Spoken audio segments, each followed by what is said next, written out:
The Second Era, Season 2, Episode 2, The Hunt for Cloudleaf. Leaving the Quetzalcoatlus, the party searches for the nearest settlement. After receiving directions from an unhelpful tree, the party catches a glimpse of the city of Arlandel. When the party enters the city, they see a large crowd gathered. In the center of the crowd, in somewhat of an amphitheater, the Council of the Emerald Enclave discuss the future of their people. Nesme says that because the animals have gone into hiding, her gatherers have been unable to collect a resource known as Cloudleaf. Balak chimes in saying that his alchemists require Cloudleaf for Arlandel's healing potion production. Elder Melindrock says that they must keep to the old ways. Morn responds, saying that the people need to turn back to the faith, and that he believes that it is time for the people to change their ways. The council begins to argue on the subject until Lord Dalen appears and ends the council meeting. The party speaks with people in the area and meet with their friend Lord Dalen to find out more about the problems of the city. They learn that the trolls of the forest have begun hunting the animals, which has caused the animals to go into hiding. But the people of Arlandel do not harm the creatures of the forest, so this troll problem has escalated. Silver catches Dalen up about this Bender issue and Auril wanting the amulet.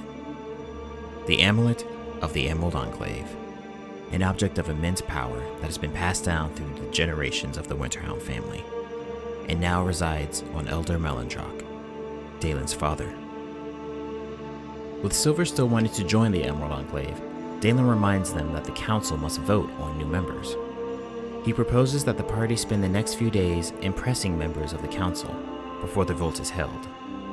They start with Elder Melindrock. They offer to handle this troll issue, but he is very wary of foreigners and their violent ways. Gwen is able to persuade him into giving them the location of the trolls, but he asks that they speak with the trolls first and only defend themselves, warning that if they attack first, he will know, for the forest is watching. The party decides to begin the troll search tomorrow. For now, they split up and talk to the other council members. For Morin, Gwen visits the rundown temple to speak with him, and catches him speaking with Maester Chetwin about the poor condition of the temple and the lack of faith in the people. She suggests holding an event at the temple to inspire the people.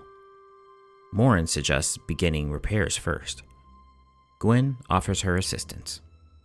Iona tracks down Balak, who is instructing an alchemy class, currently in the process of searching for a substitute for Cloudleaf in their healing potion production.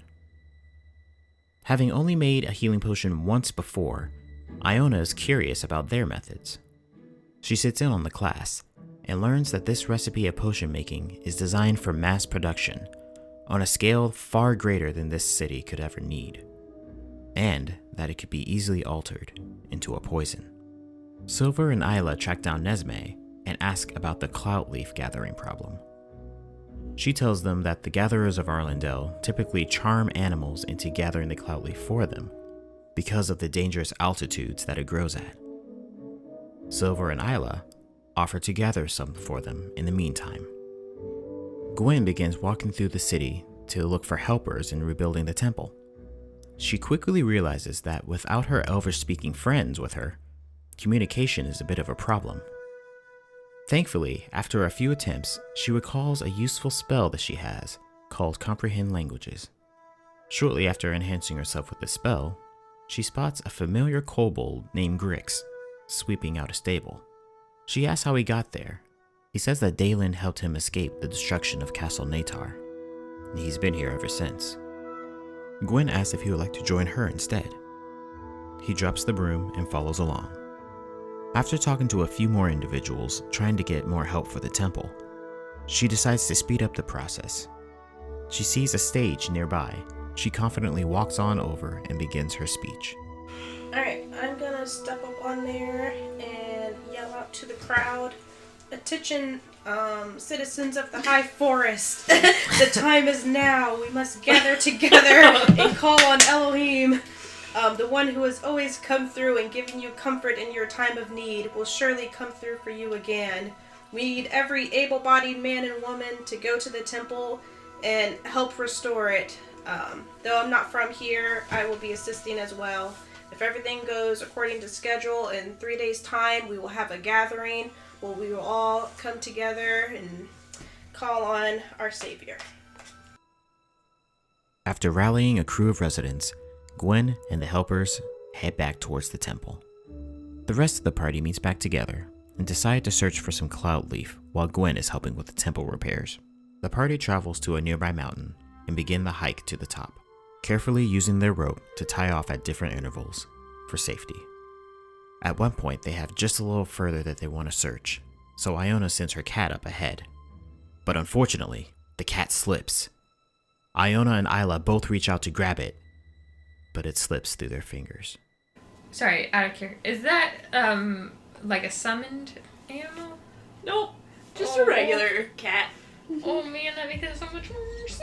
They're an actual real cat that I raised from a kitten. Oh, Either no. she's fine, or just like how Leosin saved my life, we will save hers. And it'll be fine. Okay. Unfortunately, the cat was lost. With the terrain getting more dangerous, Isla travels ahead of the group alone. Hundreds of feet above the forest floor, she finds a batch of cloudleaf, and unfortunately gathers the attention of some birds. As Isla goes back to the group, Silver is the first to notice these birds following. She tosses a blade of ice toward the bird, but they dodge it. Iona opens up her language with magic and tries to bargain with the birds. Quickly realizes that these birds aren't particularly intelligent and merely just want the cloudleaf. While this is happening, Isla wields her sword and quickly cuts down both of the birds, and the party makes their way back down the hill. Back at the temple, Gwen overhears Maester Chetwin speaking with some of the workers, saying that they need lumber from the lumber mill, but that is dangerous right now with the trolls about. She offers to escort the crew to the lumber mill for the materials. They gather their wagons and make their way to the mill. At the mill, they hear a large crash in the forest, and then a rumbling, as multiple animals start to stampede straight through the mill. Gwen is able to dodge out of the way safely, but some of the workers are gravely injured in the stampede. She quickly grabs them, heals them, and pulls them into the nearby building, just as they hear the lumbering footsteps of two trolls enter the mill.